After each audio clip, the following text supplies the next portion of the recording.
السلام علیکم دوستوں، آپ دیکھ رہے ہیں اصلاح وائس، ایک ایسا یوٹیوب چینل جہاں ہم آپ کے لیے اسلامی کہانیاں اور واقعات پیش کرتے ہیں جو ایمان افروز اور سبق آموز ہیں۔ آپ کے پاس سب کچھ ہو مگر دل پھر بھی خالی ہو۔ آپ دنیا کے سب سے بڑے بادشاہ ہوں لیکن نیند کا ایک لمحہ سکون بھی نہ نصیب ہو۔ کیا ایسی زندگی بھی بادشاہی کہلا سکتی ہے؟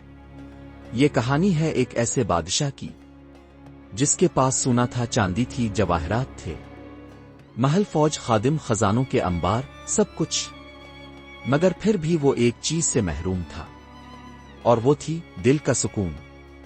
وہ ہر روز اپنے محل کے شیشوں میں اپنا عکس دیکھتا لیکن دل کی ویرانی کو چھپا نہیں پاتا تھا۔ کچھ تو تھا جو اسے بے قرار رکھتا تھا، کچھ ایسا جو ہزاروں نعمتوں کے باوجود کمی محسوس کراتا تھا۔ ایک دن اس نے سنا کہ اس کی سلطنت میں ایک فقیر درویش ہے جو نہایت سادہ زندگی گزار رہا ہے، اور اس کے پاس وہ سکون ہے جو بادشاہ کو نصیب نہیں۔ بادشاہ نے فیصلہ کیا کہ وہ خود اس درویش سے ملاقات کرے گا۔ جب وہ اپنے خدم و حشم کے ساتھ درویش کے پاس پہنچا تو وہی پرانا درخت، نیچے بچھا ایک ٹاٹ، اور درویش آنکھیں بند کیے اللہ کا ذکر کر رہا تھا۔ نہ وہ چونکا، نہ اٹھا، نہ کسی تعظیم کا اظہار کیا۔ بادشاہ کو حیرت ہوئی اور پھر اس نے خود ہی بات شروع کی، اے درویش، میں وہ بادشاہ ہوں جس کے پاس دنیا کی ہر نعمت ہے، مگر کہتے ہیں تمہارے پاس ایسی دولت ہے جو میرے پاس نہیں۔ یہ کیسے ممکن ہے؟ درویش نے آنکھیں کھولی، نرمی سے مسکرایا اور صرف ایک سوال کیا، بادشاہ سلامت، کیا آپ کو سکون حاصل ہے؟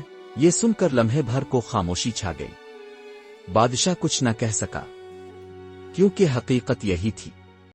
درویش نے جیب سے ایک چھوٹا سا سونے کا ٹکڑا نکالا اور اسے دیتے ہوئے کہا، یہ لو، میرے پاس بس یہی سونا ہے، اسے تم رکھ لو۔ بادشاہ نے ہنستے ہوئے کہا، میں تو پورا محل سونے سے سجا سکتا ہوں، اس چھوٹے سے ٹکڑے کا کیا کروں گا؟ درویش نے نرمی سے کہا، اگر واقعی اس کی ضرورت نہیں تو مجھے واپس کر دو۔ بادشاہ نے سونے کا ٹکڑا ہاتھ میں لیا، واپس کرنے لگا، مگر اچانک اس کے دل میں ایک کشش پیدا ہوئی۔ یہ تو معمولی سا سونا تھا لیکن پھر بھی دل اسے چھوڑنے کو تیار نہیں تھا۔ درویش نے اس کی کیفیت محسوس کر لی اور کہا، دیکھا بادشاہ سلامت، یہی دنیا کی حقیقت ہے۔ جب دل ایک چھوٹے سے سونے کے ٹکڑے سے لگ جائے تو انسان کیسے خزانے چھوڑے گا، کیسے سکون پائے گا؟ بادشاہ حیرت زدہ رہ گیا۔ اس نے پوچھا، تو کیا دولت بری چیز ہے؟ درویش نے سر جھکا کر کہا، نہیں، دولت بری نہیں، مگر جب دولت دل میں آ جائے تو وہ نعمت نہیں، زنجیر بن جاتی ہے۔ اگر دولت ہاتھ میں ہو تو وہ خدمت گزار ہے، اور اگر دل میں ہو تو انسان اس کا غلام بن جاتا ہے۔ یہ باتیں بادشاہ کے دل میں تیر کی طرح پیوست ہو گئیں۔ اس نے دھیمی آواز میں کہا، تو میں کیا کروں؟ میں یہ سکون کیسے حاصل کر سکتا ہوں؟ درویش نے کہا، اپنی دولت کو لوگوں کی بھلائی میں خرچ کرو، عدل کرو، قناعت اختیار کرو۔ جو کم میں خوش رہنا سیکھ لے وہی سب سے بڑا بادشاہ ہوتا ہے۔ اس دن کے بعد بادشاہ بدل گیا۔ اس نے محلوں کی چمک دمک کو کم کر دیا، اپنے خزانوں کے دروازے کھول دیے، یتیموں، بیواؤں اور ضرورت مندوں کی مدد کرنے لگا، اور آہستہ آہستہ اس کے دل کا خلا بھرنے لگا۔ اب وہ صرف نام کا نہیں بلکہ دل سے بھی ایک بادشاہ بن چکا تھا۔